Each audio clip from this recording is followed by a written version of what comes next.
आबाद में हो, उनके लिए बड़ी दिक्कत पेश आएगी। और अगर नाम उनका नहीं आएगा तो फिर उनको वोट डालने का इख्तियार नहीं मिलेगा। और फिर ये जो एक्सरसाइज को इलेक्शन कमीशन खुद अपने उसमें नोटिफिकेशन में कह रहा है कि ईआरओ और ईआरओ सिटीजनशिप एक्ट 1955 में कॉम्पिटेंट अथॉरिटी को बोल सकता है।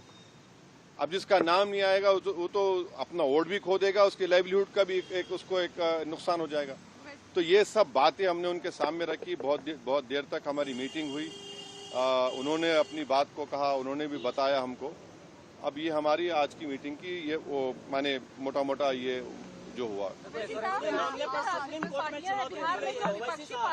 एक के बाद एक पहले मैडम को। विपक्षी पार्टियां जो दूसरी है वो सुप्रीम कोर्ट पहुंच गई है इसी मुद्दे को लेकर। कह रही कि एफआईआर जो है वो कहीं न कहीं इस वजह से भी किया जा रहा है ताकि बीजेपी को फायदा हो सके। वहाँ नोटिस इशू किया 10 तारीख के लिए। अब हमारी पार्टी में भी हम बैठ के बात करेंगे और इस पर क्या फैसला लेंगे। मगर हमारा एक ही है कि आप इतने कम टाइम में एक्सरसाइज कैसे कर पाएंगे। बहुत टाइम कम है।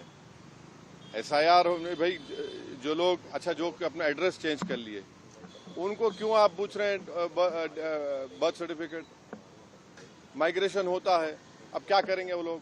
मैं हैदराबाद में बैठा हूँ, तेलंगाना के मुख्तलिफ गाँव से हर मेरे ऑफिस को कभी 10 लोग कभी 20 लोग बिहार के आते हैं कि हम यहाँ पर लेबर हैं, बताओ हम क्या करना चाहिए।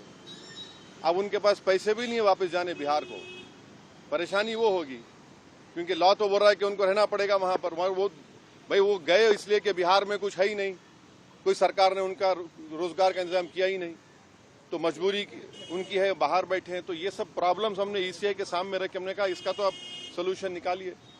चुनाव आयोग ने क्या भरोसा दिया आपको? काफी अब चुनाव आयोग खुद बोलेगा, मैं क्यों बोलूंगा चुनाव आयोग की तरफ से, क्योंकि वो तो अंदर से आप आश्वस्त नहीं आश्वस्त सवाल नहीं। देखिए हमने ये सब जो बातें आपके सामने रखी हैं, जो पॉइंट्स हमने सामने रखी हैं, उनके सामने जाके बोला हमने कि ये प्रैक्टिकल डिफिकल्टीज हैं। कैसा आप एक महीने के अंदर कैसा करेंगे। तो उन्होंने कहा कि नहीं हम लोग बीएलओस को रखे हैं, वॉलंटियर्स को रखे हैं। तो ये से है कि जल्दबाजी में अगर 15-20% लोगों के नाम भी मिस हो गए और फिर आप देखिए मिस जब हो जाएंगे तो उसका सिटीजनशिप का मामला हो जाएगा। ये तो आप वही तो आसाम का डिओटर हो जाएगा फिर। तो ये अप्रीहेंशन है, ये जेन्युइन अप्रीहेंशन है। सर बिहार कानून व्यवस्था को लेकर बांग्लादेशी रोहिंग्याओं को निकालने के लिए एसआईआर है। अरे देखिए फिर 2024 में किसको वोट डालने दिया आपने।